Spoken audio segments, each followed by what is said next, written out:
May I speak to you in the name of God, who is Father, Son, and Holy Spirit. Amen.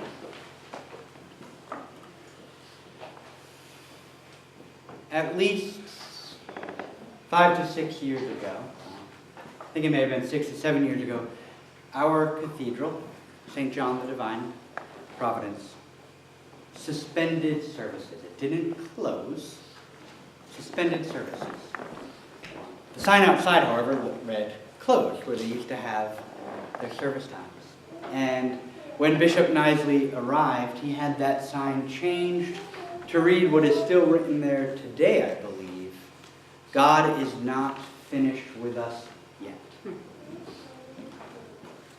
building is in better condition now than it was 5, 6 years ago, but it's not in great condition.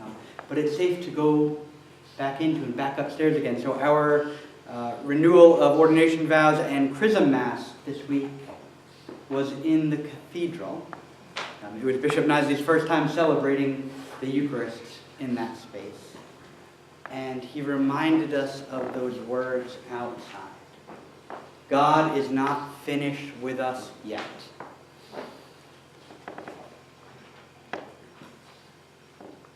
And I was struck by how that sums up for me what we're doing, what we are about tonight.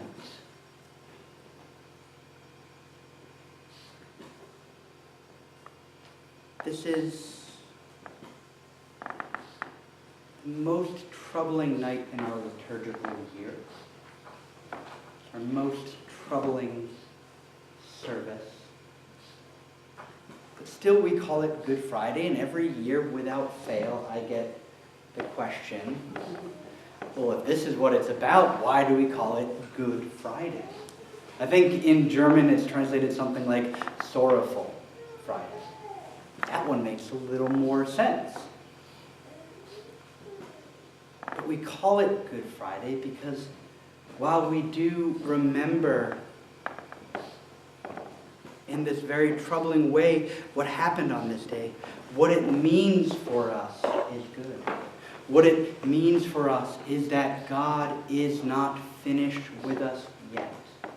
No matter where we are, no matter where we find ourselves. No matter how dark it might seem.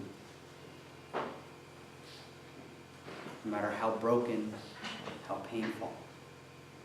Even nailed on the cross, God is not finished with us yet. When we read in Hebrews, let us hold on to the confession of our hope without wavering. That is that hope, that God is not finished with us yet. The author goes on, let us think, I don't think it says let us provoke one another.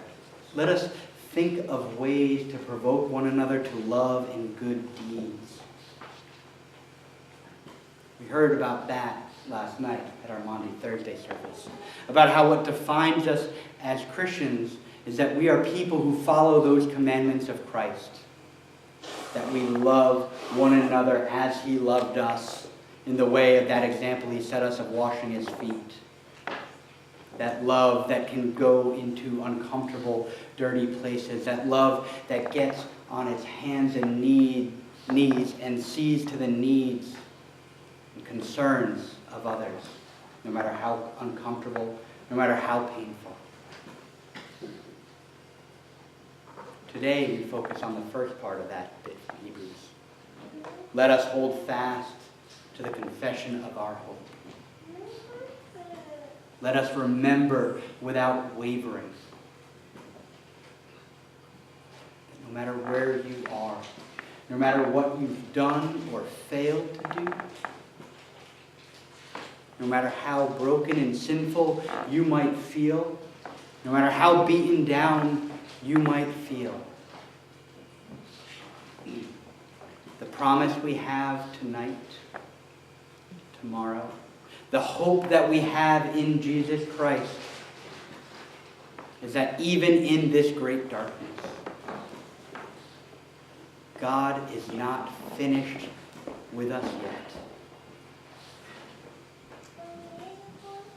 So sorrowful Friday might be easier to understand at first, but we're not supposed to dwell on what happens today.